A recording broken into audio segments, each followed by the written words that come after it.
Oh, boys and girls, this is going to be a good one. We have with us a very special guest because, again, we're trying to do some full circle stuff here on STP. And our friend, the last time he's been on here was 3 years ago. And we know how they evolve, and we speak of such. This is Stir the Pot with Doc and Cade and our very special guest. The Prince of Greatness. What a great moniker he has on him now. Somebody doesn't like that, and we'll get into that. The Prince of Greatness, Shawn Knight. Thank you, thank you. It is Um, an honor uh, to be back after 3 years. 3 years. I didn't three realize it's been years. 3 years. Yes, welcome back, my friend. Collectively, you were here, and we're going to jump right off with this because this will lead us into many other things. Last time you're on was with Miracle Generation collectively. Now, boys and girls, for you that don't know, we see Miracle Generation out there as a tag team, being Kylon King and Dustin Flash Fowler. Now, they've been doing their thing out there. Now, the origins, if you will, we have with us right here one Shawn Knight and his tag team partner, Jay Onyx, collectively, the Haven. So, the Haven and Miracle Generation, which you normally see on the scene, together as a four, were the OG Miracle Generation. Am I correct on saying all of that, my friend?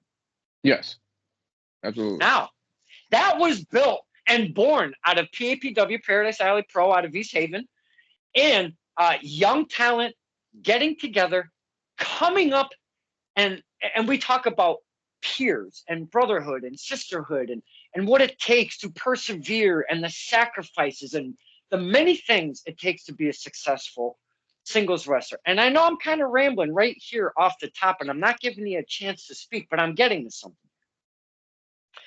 The Miracle Generation has evolved. May it be all four together, the two with Flash and Kylon, or the Haven separately, or their singles career each of them have done in their own right. And right now, we have witnessed the evolution of Shawn Knight as a singles competitor with an individual championship, the big one, if you will, the heavyweight of the big daddy belt of the company being Coliseum Pro Wrestling out of West Haven, if I'm not mistaken. Yes, sir. And we talk evolution, and that's what I really wanted to kind of ball together with the OG Miracle Generation. We get to see the talent in front of us evolve, not only with their character, not only with their promo, not only with their training, not only with their expansion of different promotions and such, but as humans, as men and women, as they evolve themselves and become family men and family women and start raising a family and trying to do this as a dream and provide now for their new born family, if you will. Shawn Knight, I have watched you basically from day one, and we, the fans, have seen the progression to where you are right now. Yes. And I have rambled for way too long. So my question is this. At this point in your career, I think you are in a great position to get to these next steps, if you will, to get to that higher platform, to provide for yourself and your family and the WWEs and the AEWs that are out there. Do you feel, because that's my personal opinion, IMO, in my opinion, I feel you're in a great position.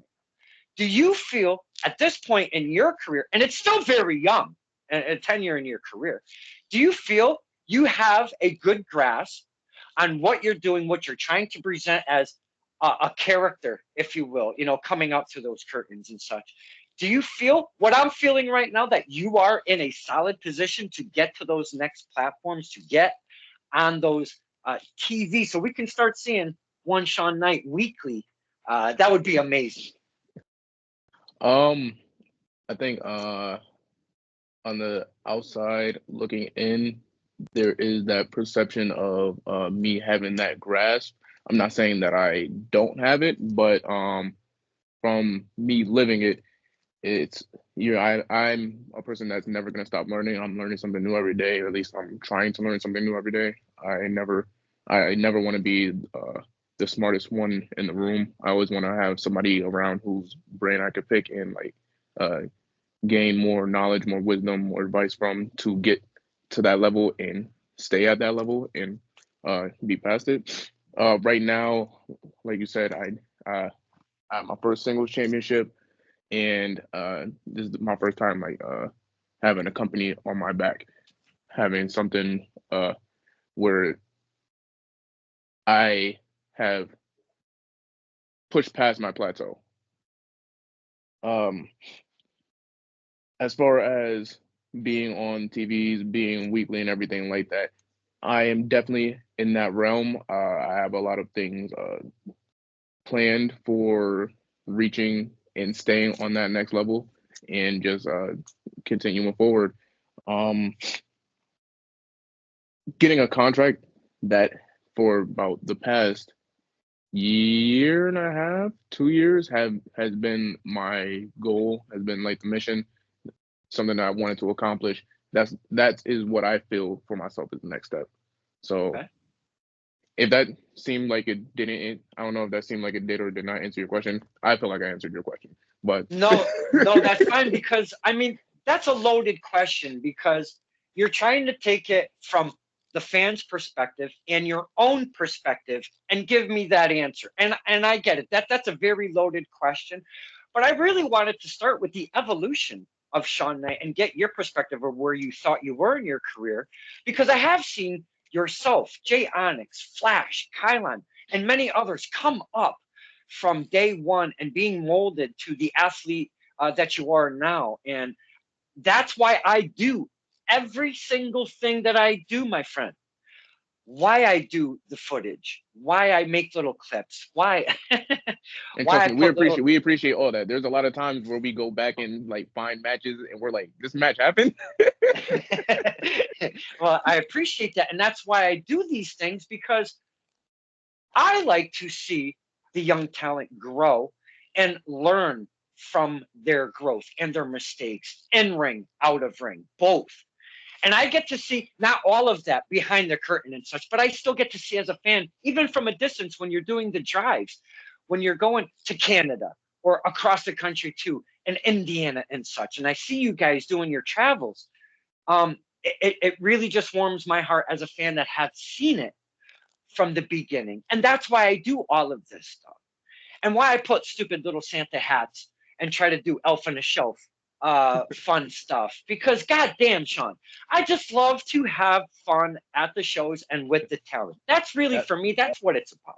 that's what this business is all about. Is about having fun, and that's one thing that I had to like put into my own perspective.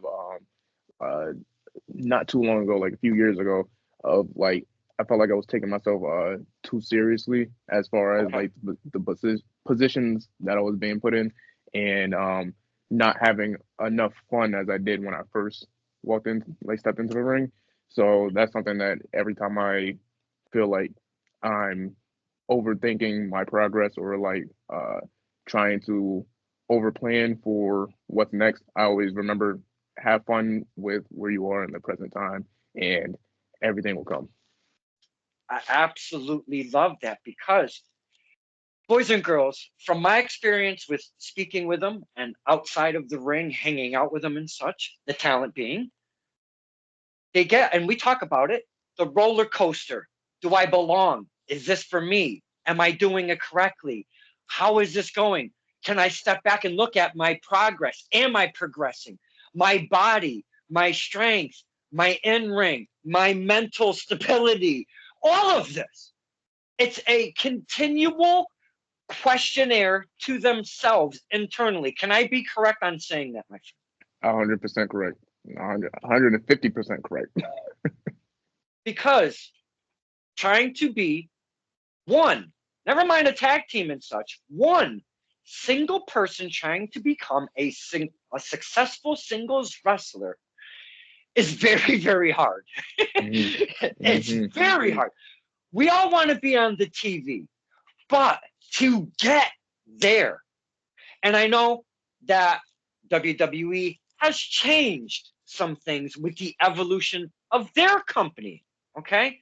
Being this NIL program when they go to the colleges and stuff and picking up these athletes, or going to different recruitment centers, or going to now, and they used to do this, but now they kind of put a label on it being the WWID program, where they go to some of these smaller, if you will, indie shows to scout the talent. Now, they previously used to do that, again, without labeling it, with one Steven Regal or William Regal. Whoa! Well, we're going back a minute. William Regal, he would go to the Evolve shows. Right. And that's how we got the Darbys and the Ethans and the Rick Swans, and the list goes on and on. The Johnny Garganos and stuff, right? When me and Jay first got into it, I think it's 2019. 2019, we went to a convention out in New York, and we were talking to Road Dogg, and we had showed him one of our matches against the House of Pain, and he was talking to us and like give us some advice and whatnot. And one of the things that he said was get to Evolve. He told us to get to Evolve, and from there, like WWE would be watching and everything like that.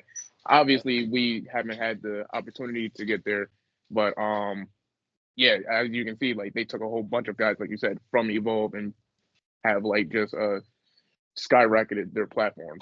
Yeah. And I'm glad to see that they're doing that with the WWE ID now. Like people like Brad Baylor, who's from PAPW, shout out Marcus Mathers, Bryce Donovan, all those guys. Like they've been putting in work for years, and like Brad Baylor, he's been in it for not even that long, and look at where he is right now. But that's how quick it could be.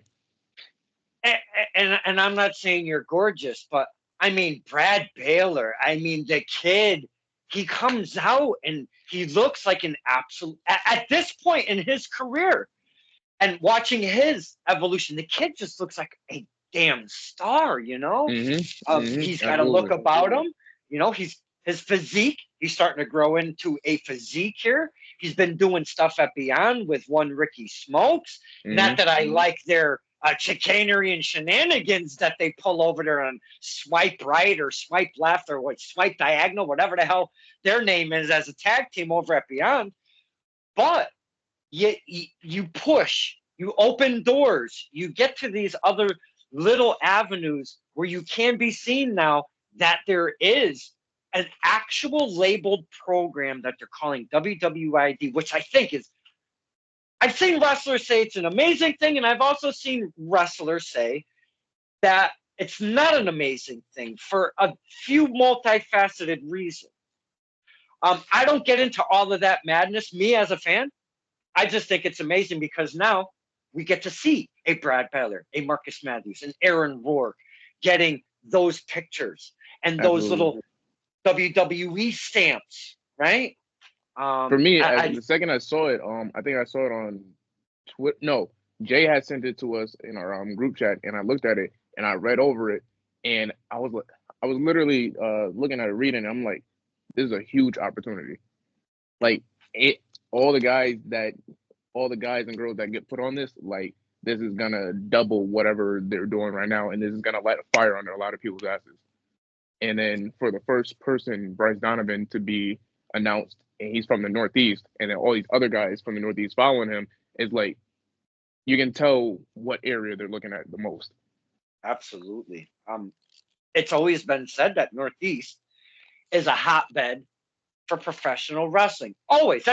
Even growing up as a kid and like, you know, understanding just a smidge, not at 8 or such, but growing up as a teenager and understanding wrestling a little bit more than I used to as a smaller kid. And hearing, you know, Northeast is a hotbed for wrestling. And I just really never grasped it until I got even a bit older. So, yeah, I mean, here we are still a hotbed for professional wrestling. But seeing and speaking some of these names that you are very familiar with, it's got a lot of fire under one Shawn Knight, Jay Onyx, Dustin Waller, Kylon King, my man. I mean, come on.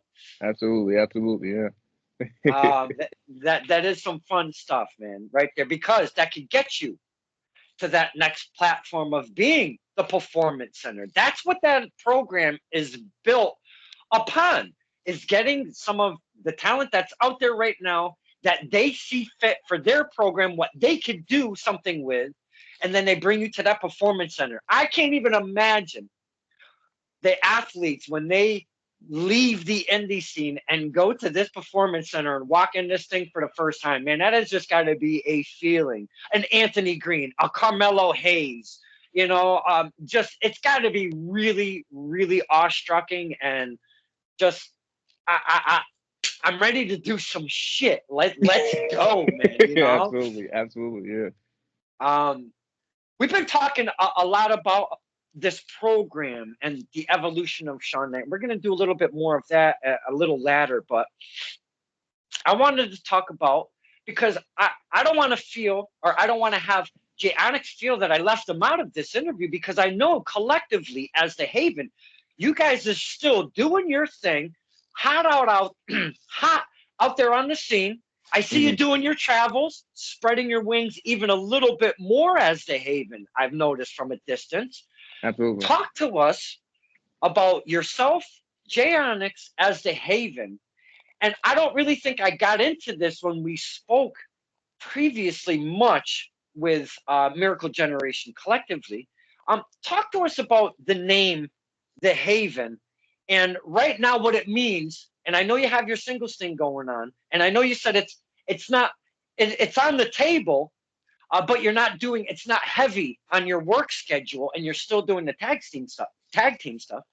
But talk to us about coming up and still being and hanging tough with your man Jay Onyx collectively as a Haven.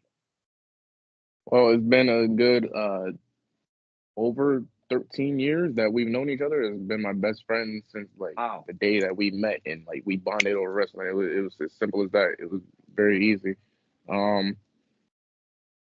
We've been like you said, we've been spreading our wings. So piggybacking off of that, we just came from Texas 2 weeks ago. Reality of Wrestling. That is our second time over there. Our first time in their new building, and it was. I want to say it was better than the first. It was better than the first time. The first time we got there, and it was very. We didn't know what we were walking into, but it was a very professional scene. Like they had the producers, Gorilla, the monitors, backstage, and everything like that. It was like the whole shebang. And unfortunately, Booker T wasn't there when we had went back in 2022, so we weren't able to get any advice or anything from him, or like see if he had watched our match. However, going back the second time, it was the new building is just phenomenal. Like between them backstage having a whole gym back there, they have like the whole Gorilla is completely different from what we saw last time.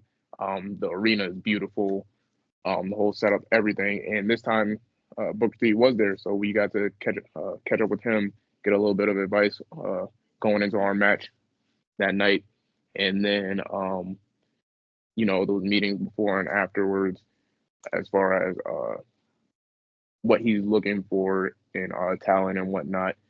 And it was just it was phenomenal. And then we got to train with them because last time we literally flew in.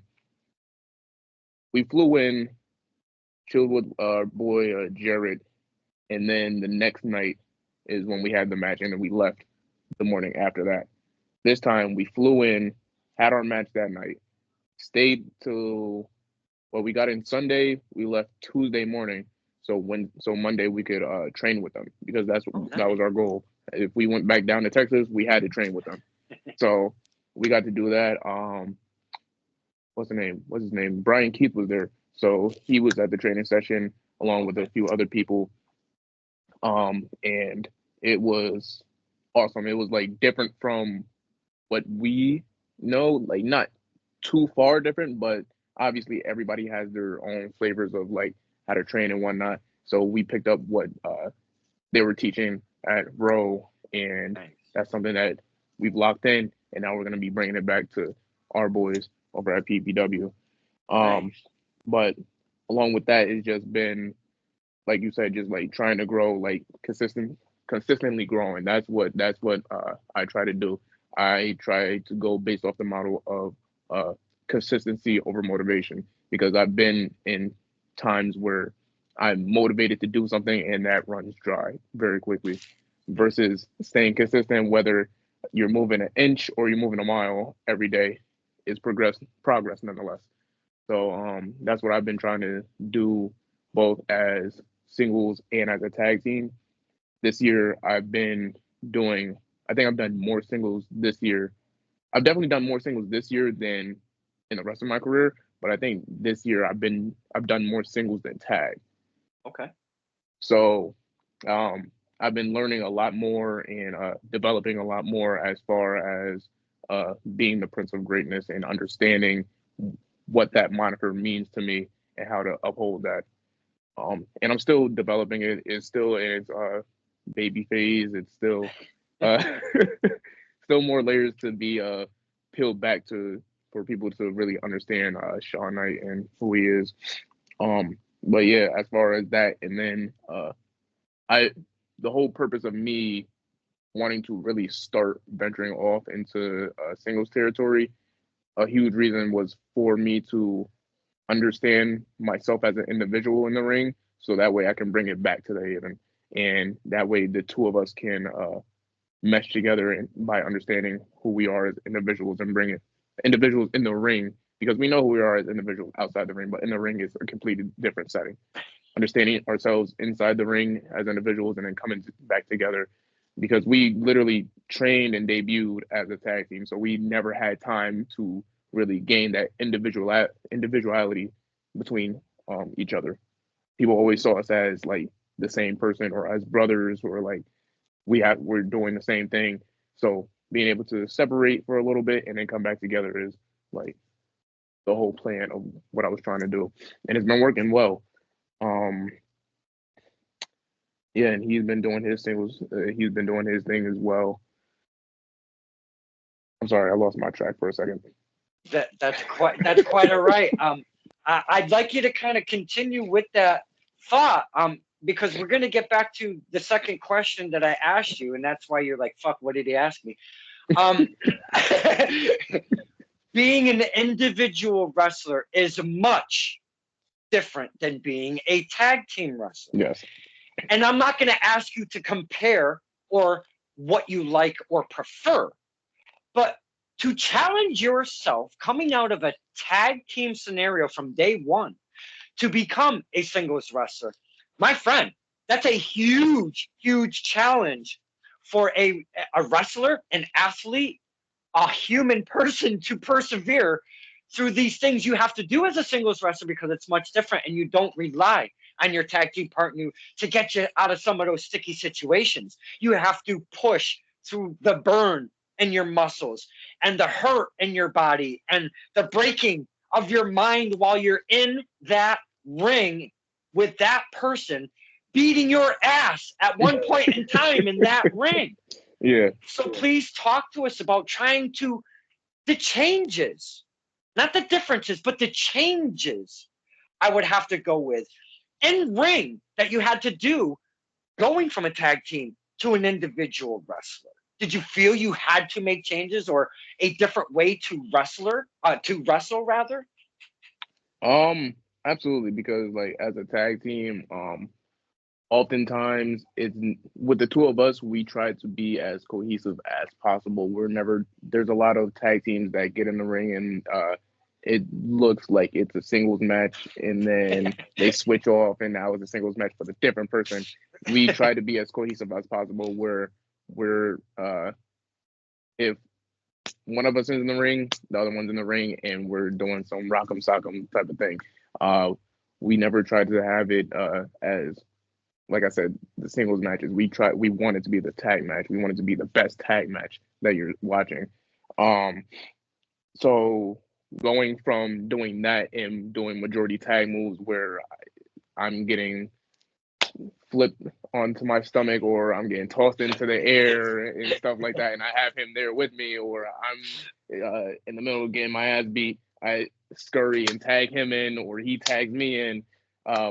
Going from that, having that extra person, you don't.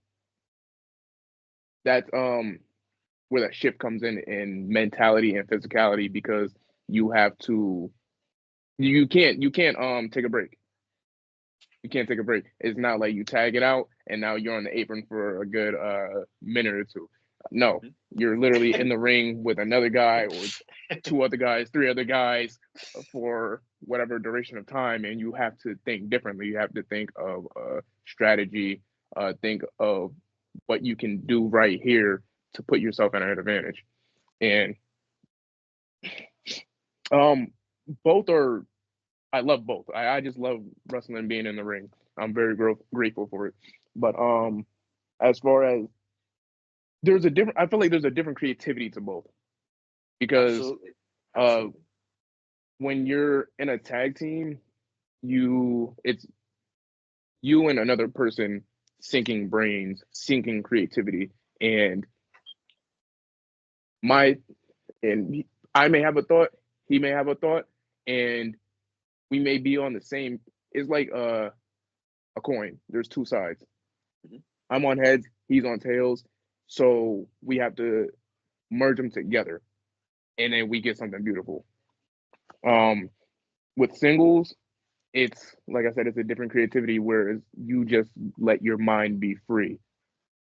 Like you don't, there isn't that other person where um you have like their creativity. It's literally whatever's in your brain, whatever you think is gonna make you, the audience, happy. That's what happens. And if And it it's works, not it works. Say again. it's not easy to do that while you're in doing live TV in Yeah. front of the crowd.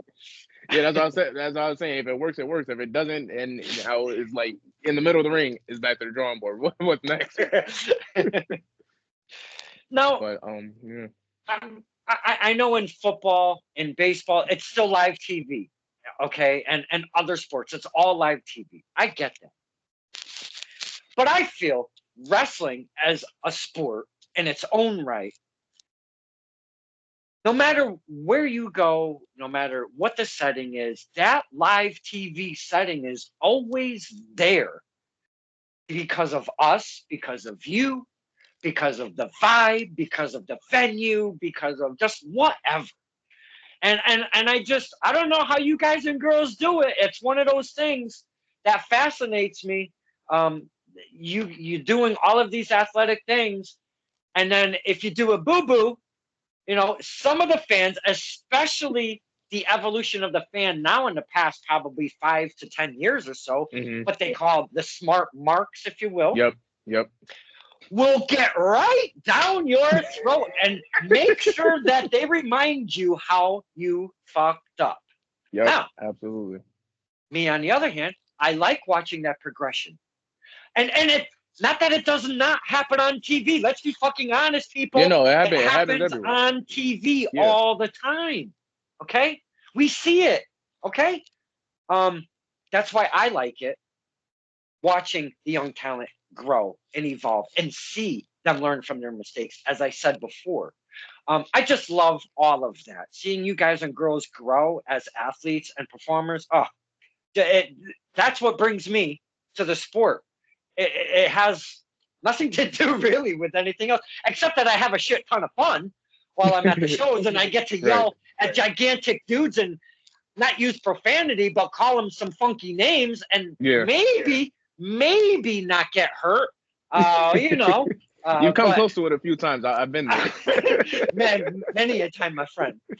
Now I want to swing back to the name, the Haven. What does that represent, and why does it represent yourself and Jay Onyx as a tag team? That's where we're from. That's where my train of thought was earlier when I walked it out. I knew it. Haven, I knew it. Yeah. It's a representation of where we're from. Every time I come out, I throw out the 203. We're from the 203, New Haven, Connecticut. And I've just quite honestly, when we were coming up with a tag name, we did not know what to name ourselves. Who does? I mean, it's a tough gig. We had a bunch of names down the pipeline, and every time we went to our trainers or like our veterans, they were like, "That doesn't fit you guys. Nah, no." And like we were probably like a month out before like we like I don't think we even had like gear or anything like that. We were like a month or two out before we had to debut, and I was just like, I was just sitting there thinking, I'm like, what's a good name? What's a good name? What's a good name? And I was like, we're from New Haven. People call it the Haven. We can be the Haven. Like that's just representing where we're from. Like they have like Motor City Machine Guns, for example. Like they represent Right. Detroit. So Yeah. why not? And Motor City Machine Guns, that's one of the tag teams that like heavily inspired me. So I think that's probably why I got the inspiration to be named after our hometown. But as far as like what it represents to me, it just represents it represents hard work, dedication, consistency, like I said, because there's a lot of people out here that I've grown up with, whether they be musicians, actors, dancers, artists, in whatever form, athletes, that they've been in their craft since a young age and they're still doing it to this day. Or they were doing something when they were younger and they've evolved into doing whatever they are doing now because they found the passion for it. And that's just something that I want to like. I want to express that through my wrestling. I want to express that through my career, through my evolution, because people talk down about Connecticut a lot, whereas it's one of the finer states, especially depending on where you go. Like, I'm not gonna sit here and say that, oh, New Haven is the greatest place, the greatest city for you to be in. There's a lot of bad to it, but there's a lot of bad to everywhere that you go, and then there's a lot of beauty to it as well. And that beauty is the passion that we have, that we carry in New Haven. And like I said, I just want to express that. So between with the tag team and then even by myself, like I see New Haven as my kingdom. I see myself as the Prince of New Haven, and I try to do things such as like I went out in the community a couple months ago for not the last show for CPW, but the show before that, and I was doing some street work. So I was handing out flyers, going to different shops and whatnot, tattoo shops, beauty shops, parlors, some bars and whatnot. Just going around talking to the locals, inviting them to the show, and then just taking pictures with them, connecting with them, because that's something that I wanted to do more for myself. Is like for me to be able to represent my community, I have to be part of my community. I have to go in there and mingle with them, you know. Mm-hmm. Mm-hmm. And that's another thing that I wanted to do is do like charity events and whatnot. That's something I wanted to get into. That's something that I'm planning to do more of coming 2025. So just like I said, I see it as my kingdom, and I want to protect and evolve and project my kingdom to the world. So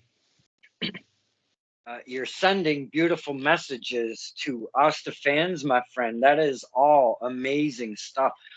And like I say all the time, boys and girls, we don't get to hear these kinds of stories when we're maybe taking a selfie, getting a picture, grabbing a t-shirt. We say hi, we say something real quick. There's other people behind us or in front of us and such. So just hearing that come from the heart of Shawn Knyte, I love all of that. That's some beautiful stuff, my friend. Now, let's get to that CPW championship there, the Coliseum Pro Wrestling Championship. Shawn Knyte becomes a champion. He's had a couple defenses at this point in his career right now. Yes, so far, I believe two so far. Now, I want to get in. I want to get into your latest one. Yes. Now, I've been following an individual for a couple hot minutes named Brother Greatness. Mm-hmm. There's no other moniker. That's it, Brother Greatness. And he's out of the NYC area, and my goodness, talk about personality.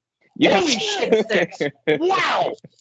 This dude, I don't know his exact height, and he's probably going to smack me around if I call him too short or even too tall. We'll find out.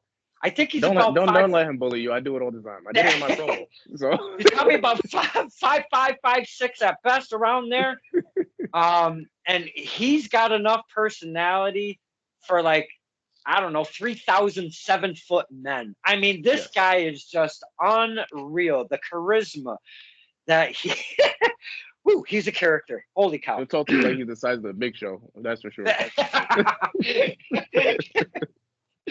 Oh shit. Um, I've I've seen the promos leading up to your bout. Unfortunately, I wasn't able to make the bout, and that was something near and dear to my heart, to see Brother Greatness against the Prince of Greatness. I shit my pants when I first saw that graphic. I really just wanted to set everything aside in my life for that evening, but unfortunately, that was not a happening thing. But I did see some of the footage and such. Mhm. My friend, please talk to, talk to us about yourself, the Prince of Greatness, and your opponent, Brother Greatness. A, leading up to this thing with the promos, and B, the bout itself. And obviously, you came out victorious, still the champ. I'm sure he is not a happy camper. Uh, Talk to us about the buildup of this match, because, again, I wasn't there, but holy crap, it's near and dear to my heart.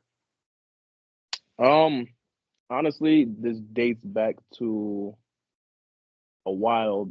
This has been probably something that's been cooking up for a year or so, if not a little bit longer. He's one of the people in the business that uh, I'm very close to. So Okay. as far as getting myself together and becoming the Prince of Greatness, I actually talked to him about it before I went off with that, because I got the inspiration from him, and like I said, he was the person that was helping me build my singles repertoire so that can go out and perform. And as far as the build up to the actual match, I believe he took what I took from him in his teachings. I believe his perspective on it was that I wasn't using it correctly. Oh.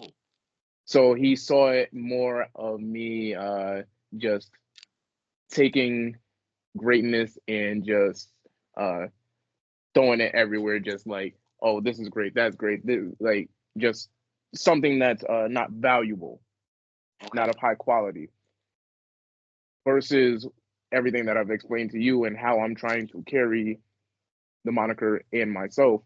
Um, he didn't view it like that. So when I saw the match graphic, and I was told about it, he's one of the people that's on my hit list of singles competitors. So earlier in the year, I got to mark off Ichiban, my very Oh, first yes. on the list, and then I got to mark off Brother Greatness. So I was excited about the match. I was like, this is another match checked off the hit list, and this is gonna be great. And I saw his promo towards me, and like I said, his perspective on the whole situation was not what it was, and he was, essentially was trying to call me a fraud for having that name. So when I responded to him, I let him know that, like I said, going back to him being short, he had to go on a little step stool and preach to the world that I was being a fraud, whereas I'm not. That is not what I'm trying to do. I am trying to show that everybody has greatness in them, and they just have to be in tune with themselves and believe in themselves enough and keep that consistency to show it. Because wrestling it's longevity. It's not a sprint. It's longevity. It's how long you're gonna be in this game. But staying on the topic of the match, um, so yeah, we exchanged our words, and going into the match, uh, I had nothing but respect for him. I've always had nothing but respect for him. I've faced him tag team wise probably 4 or 5 times. I faced him a few times. But obviously, it's being my first singles. He was not happy. He was not happy at all. Um, and we went into the match. He was very disrespectful towards me.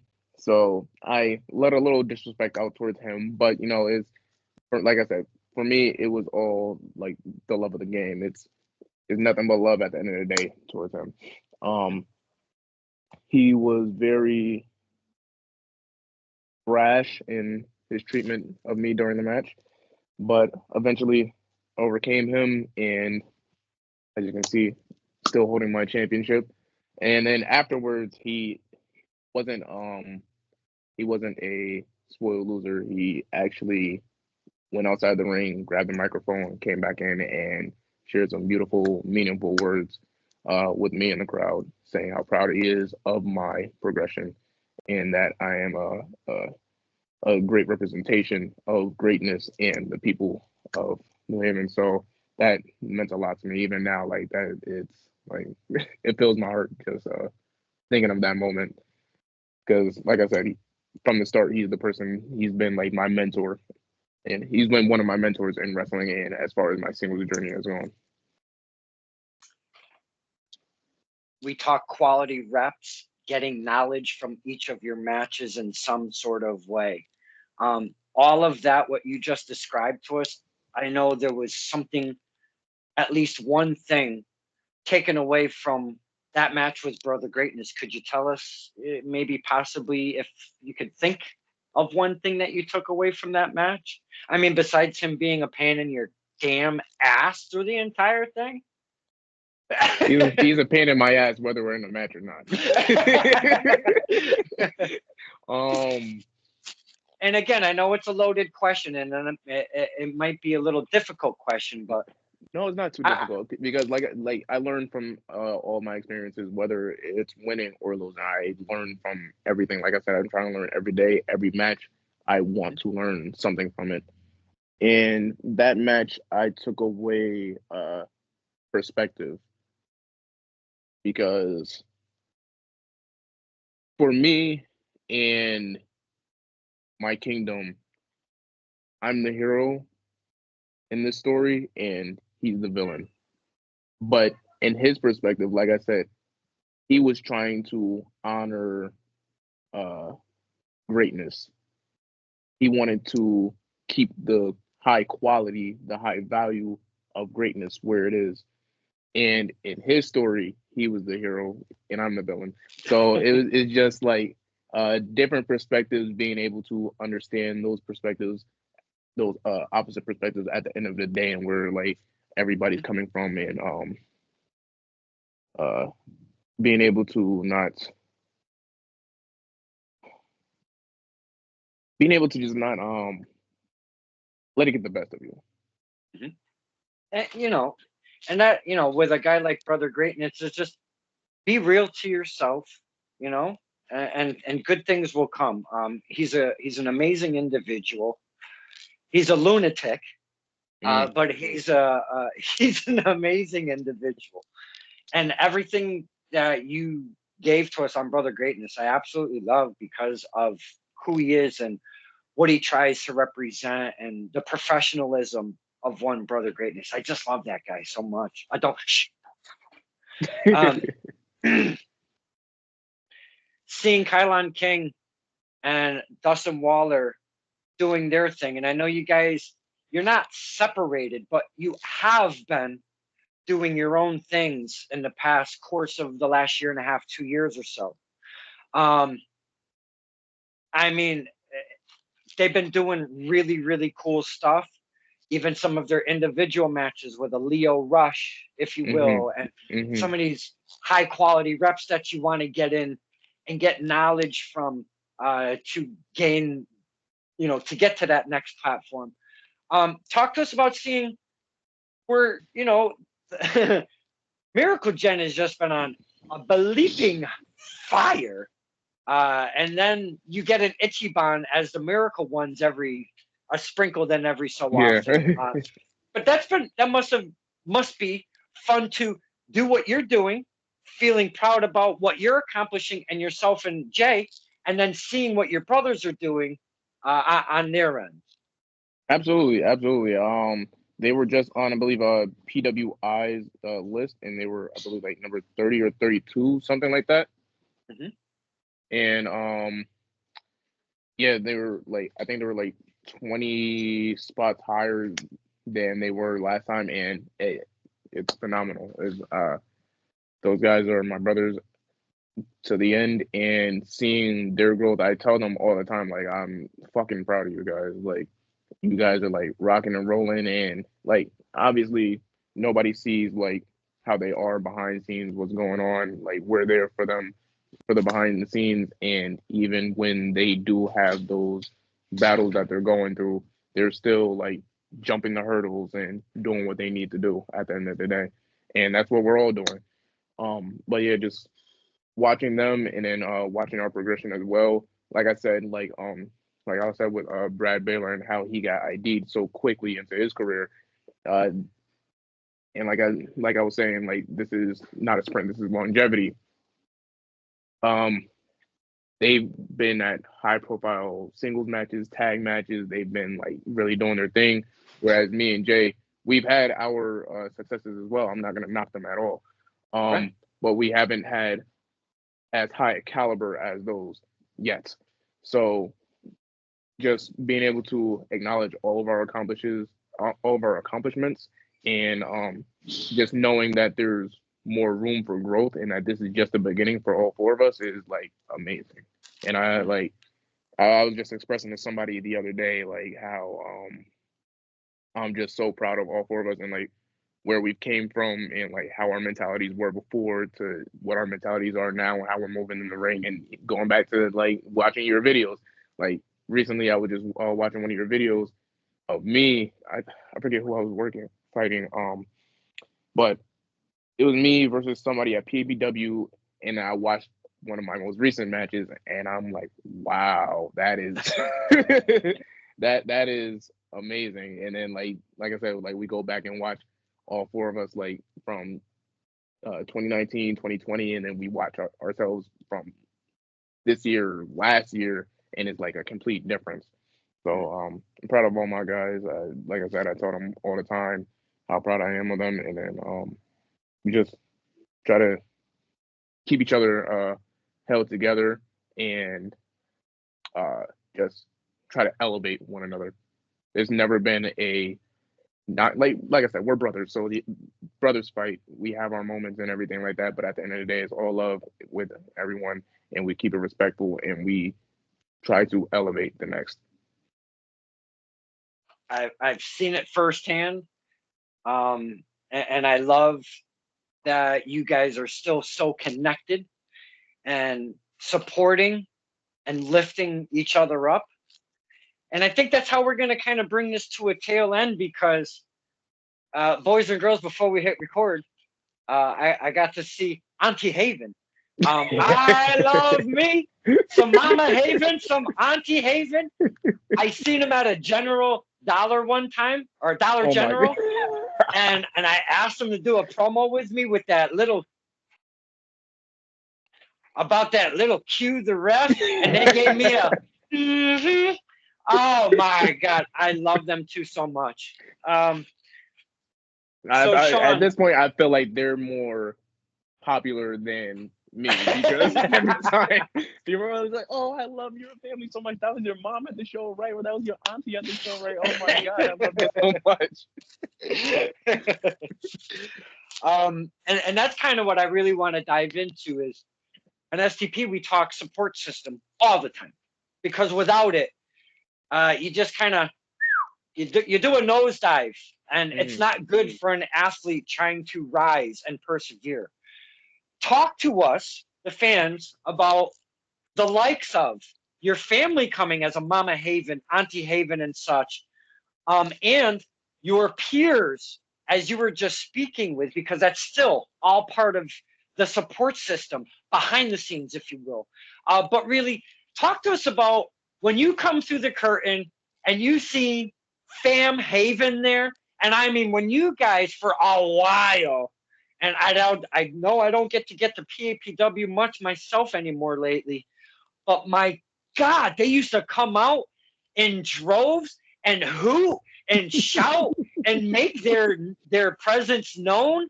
Mama Haven, let's go shout. I mean, they always had their presence known at the shows. Talk to us about coming through the curtain and seeing them and cheering you on. Well, just to give you a little little story, little backstory on them. They were Please. wrestling fans before I was even thought about. So they Okay. would be going to like the New Haven Coliseum, going to Raws, and everything like that, live shows, the whole shebang. And that's why like my earliest memories are like seeing The Rock, Stone Cold, and everything like that are wrestling. Like my mom's favorite wrestler is The Undertaker, the greatest, one of the greats.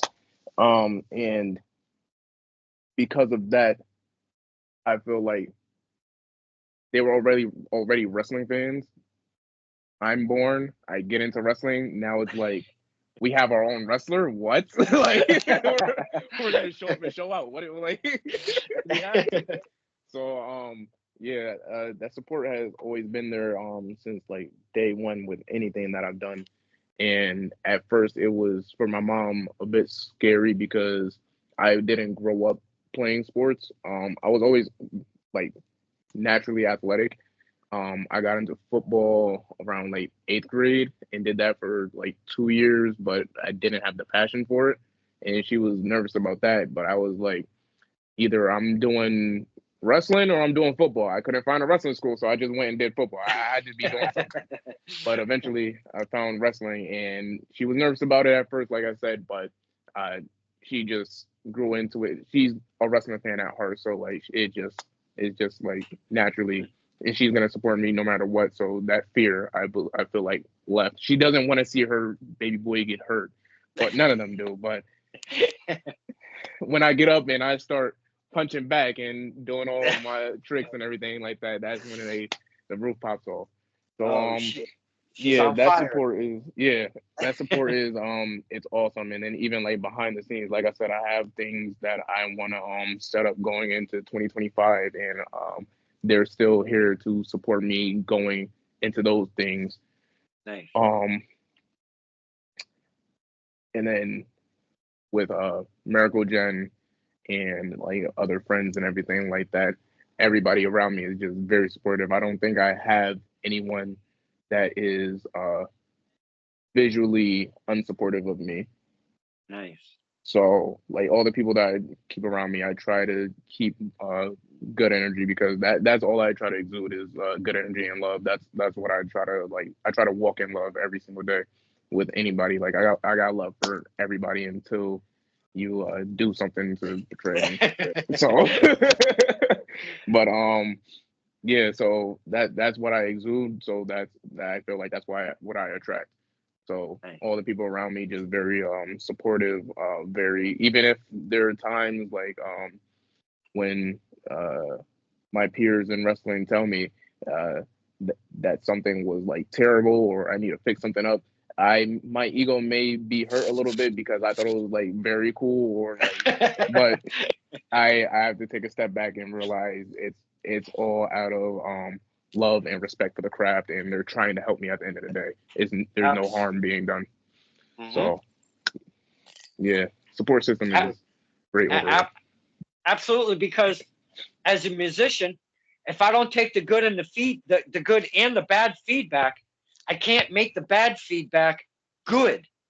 You know, I need to spin certain things around. If I'm on stage, should I be doing this or that? Or if I'm playing, man, I really effed this up, and I really got to work on that. Or, stuff like that. It's very correlation with wrestling, music, and wrestling. I speak about it all the time. Being in the ring is like we're creating music, like literally, like everything is like it feels like a tempo, like it has it's starting and it starts to go up, comes down, hits the high points, all that. The ebbs and flows or the dynamic of a song is equality to a match in the ring. There is ebbs and flows, if you will. Absolutely. As we were speaking, I had something that popped in my head before I let you go.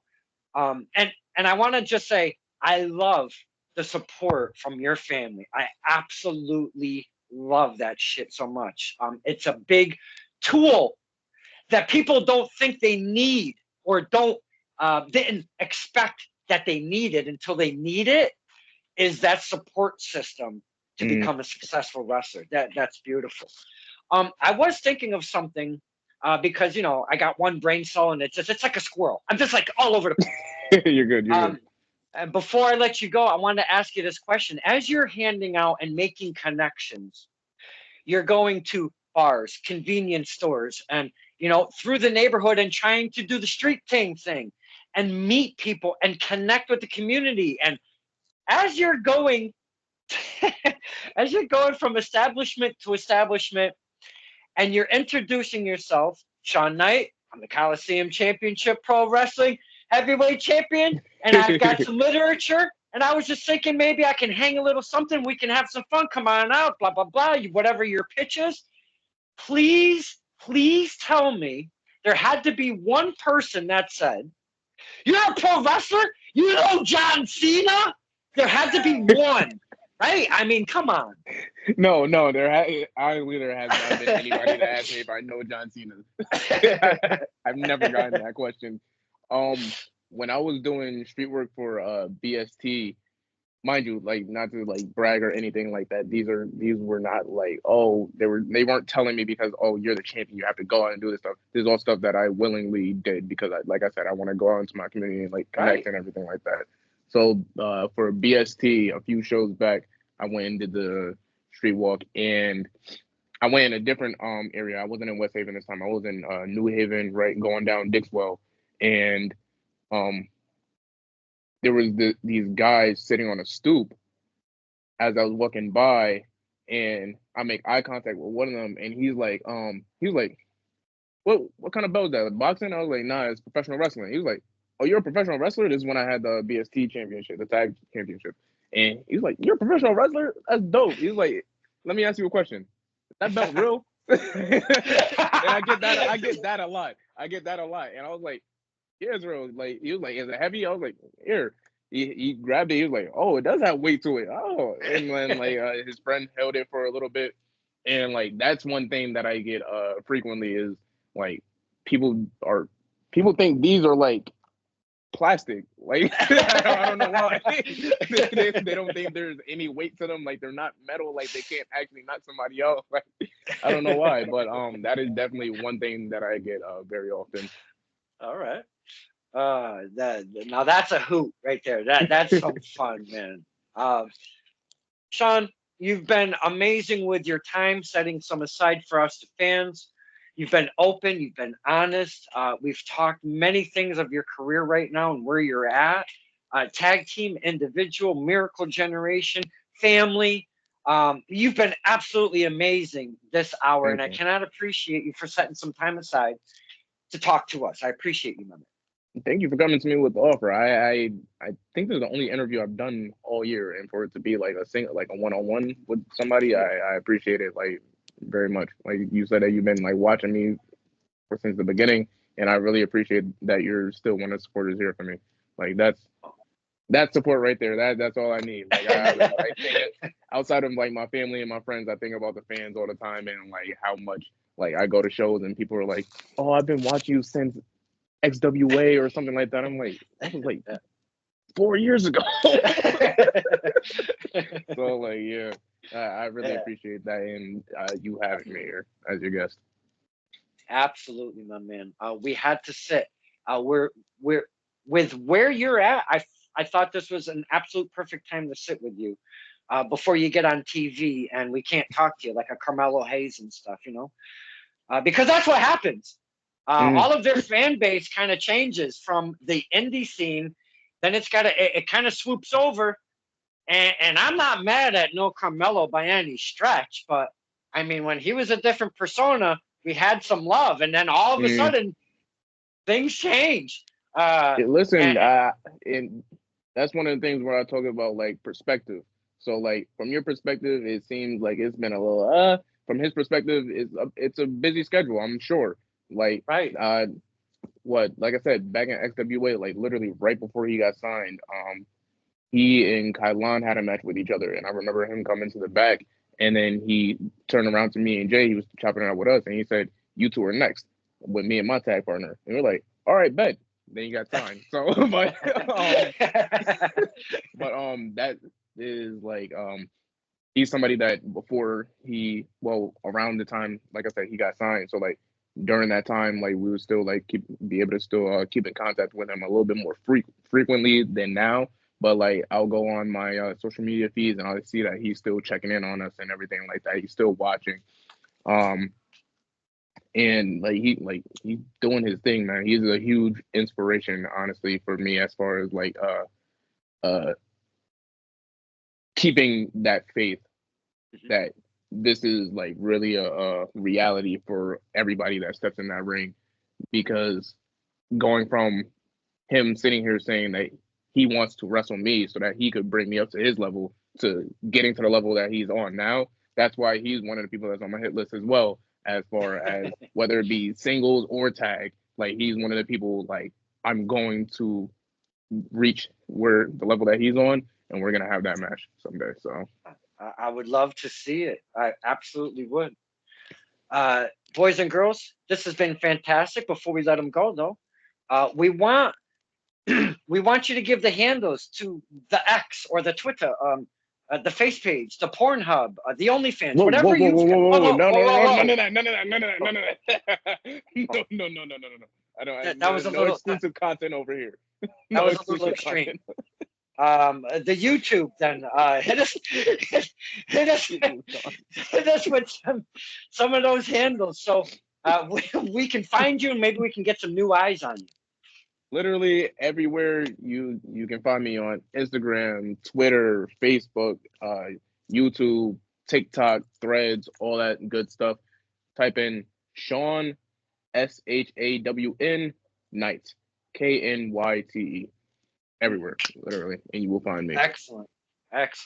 This has been an amazing hour with someone that we've watched from the beginning, rising up as we did with one Sammy Diaz, the belt collector of the Northeast right now. He's been doing his thing too. Top five. He's been proving that moniker. I could talk to Shawn all night, but he doesn't want to hear my drowning voice for another hour. This is Stir the Pot with Don Kincaid and our very special guest, the Prince of Greatness, Shawn Knyte. Thank you, my friend. Thank you.